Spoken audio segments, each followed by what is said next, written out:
পোয়া মাছের ঝাল রান্নাটা দেখতে যতটা লোভনীয় ততটাই সুস্বাদু। কিন্তু ভয় একটাই, পোয়া মাছ তো নরম হয়, রান্না করলে তা ঝাল না হয়ে হয়ে যায় ভর্তা। কিন্তু এখন থেকে আর হবে না। তার সমাধান আজ পেয়ে যাবেন আমার সম্পূর্ণ ভিডিওতে। নমস্কার বন্ধুরা, সাত কথা বাই সেজুতি চ্যানেলের আরেকটি নতুন ভিডিওতে আপনাদের সকলকে স্বাগতম। আজ আমি যেভাবে পোয়া মাছের ঝালটা রান্না করব, সেভাবেই রান্না করলে তার স্বাদ মুখে লেগে থাকবেই।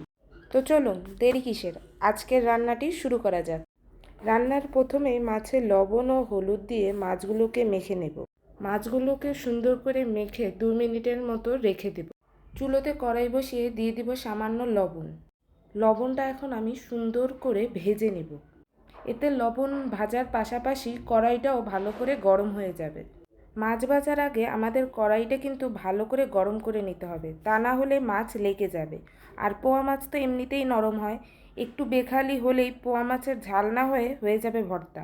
তাই আমি কড়াইটা প্রথমে অল্প করে লবণ দিয়ে ভালোভাবে নেড়ে চেড়ে ভেজে নেব। লবণটা ভালোভাবে ভাজা হয়ে গেলেই সাদা তেল দিয়ে দেব। তেলটা যখন গরম হয়ে যাবে তখন এতে এক এক করে লবণ হলুদ দিয়ে মেখে রাখা মাছগুলো দিয়ে দেব। আমি তো আগে মাছ ভাজতেই অনেক ভয় পেতাম। আমি যখনই মাছ ভাজতাম তখনই কড়াইয়ে লেগে যেত। জোর করে উঠাতে চাইলে তখন যেত ভেঙে। তখন আমাকে আমার মা এভাবে প্রথমে লবণ ভেজে নেওয়ার ট্রিক্সটা দিল। তারপর থেকে মাছ ভেঙে যাওয়া কিংবা লেগে যাওয়ার মতো কোনো প্রবলেমই আমাকে ফেস করতে হয়নি। আপনারা যারা আমার মতো এমন প্রবলেম ফেস করছেন তারা এই ট্রিক্সটা অ্যাপ্লাই করবেন, অবশ্যই কাজে দেবে। আমি তো এই ট্রিক্সটা ফলো করি। আপনারা কোনটা করেন তা আমাকে কমেন্ট করে জানাবেন। মাছটা এখন উল্টো করে দেখা যাক। দেখুন কত সুন্দর এটা উঠে গিয়েছে। আর হ্যাঁ, আমার মতো আপনাদের মধ্যেও কাদের মাছ ভাজা নিয়ে এই ভয় কাজ করতো বা এখনও করে, তা কিন্তু আমাকে জানাতে ভুলে যাবেন না। এক্ষুনি জানিয়ে দিন। মাছের এই পিঠটাও যেরকম আমি হালকা ভেজে নিয়েছি, সেম ওই পিঠটাও আমি হালকা করে এরকমই ভেজে নেব। মাছের দুই পিঠই যখন এমন লাল লাল ভাজা হয়ে যাবে তখন এটাকে তুলে নেব। লালচে করে ভেজে নিলে মাছগুলো ঝোলে দিলে ভেঙে যাবে না। মাছ ভাজা হয়ে গেলে কড়াইতে দিয়ে দেব সামান্য সাদা তেল। তেল গরম হয়ে গেলে এতে দিয়ে দেব জিরে ও কয়েকটা তেজপাতা। এগুলো ভালোভাবে ভাজা হয়ে গেলে দিয়ে দিব কুচো করে কেটে রাখা পেঁয়াজ ও কিছু চেরা কাঁচা লঙ্কা। পেঁয়াজ ও মরিচটা হালকা নেড়ে চেড়ে আমরা এর মধ্যে দিয়ে দেব সামান্য লবণ। লবণ দেওয়ার ফলে পেঁয়াজটা তাড়াতাড়ি ভাজা হয়ে যাবে। পেঁয়াজটা যখন বাদামি হয়ে ভাজা হয়ে যাবে এতে দিয়ে দেব স্বাদমতো লবণ, হলুদ ও মরিচের গুঁড়ো ও আদা বাটা। এই রান্নায় মরিচের গুঁড়োর পরিমাণ আমি একটু বেশি রাখবো, কারণ এই রান্নাটা ঝাল ঝাল খেতেই দারুণ লাগে। এখন এতে সামান্য একটু জল দিয়ে আমি মশলাটাকে ভালোভাবে কষিয়ে নেব। মশলার উপর দিয়ে যখন এরকম তেল ভেসে উঠবে তখন বুঝে নিতে হবে মশলাটা পারফেক্টলি কষানো হয়ে গিয়েছে। মশলা যখন কষানো হয়ে যাবে তখন এতে দিয়ে দেব মাঝারি টুকরো করে কেটে রাখা টমেটো। মশলার সাথে টমেটোকে ভালোভাবে মিশিয়ে নেব। মাছের ঝোলে টমেটো আমি খুব পছন্দ করি। আপনারা কে কে পছন্দ করেন তা কিন্তু কমেন্ট করে জানাবেন। 5 মিনিট পর টমেটোটা যখন হালকা নরম হয়ে যাবে তখন আমি এটাকে হালকা নেড়ে চেড়ে এতে খুবই সামান্য একটু জল দিয়ে দেব। এখানে জলের পরিমাণটা খুবই অল্পই লাগবে, কারণ আমি পাতলা ঝোল করব না। এই রান্নাটা কিন্তু একটু মাখো মাখো খেতেই বেশ লাগে। আপনারা মাছের পাতলা ঝোল কিংবা মাখো মাখো ঝোল কোনটা পছন্দ করেন সেটা কিন্তু আমাকে জানাবেন।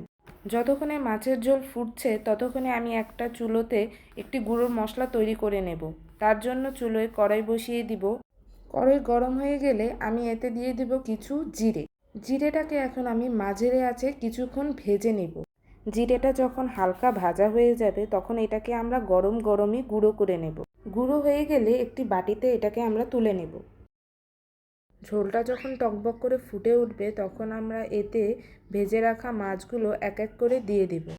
মাছগুলো দিয়ে খুন্তির সাহায্যে এখন আমি খুব আস্তেই করে হালকা নাড়া দিয়ে নেব। হালকা নাড়া দেওয়া হয়ে গেলে এটাকে আমি কিছুক্ষণের জন্য ঢেকে রাখব।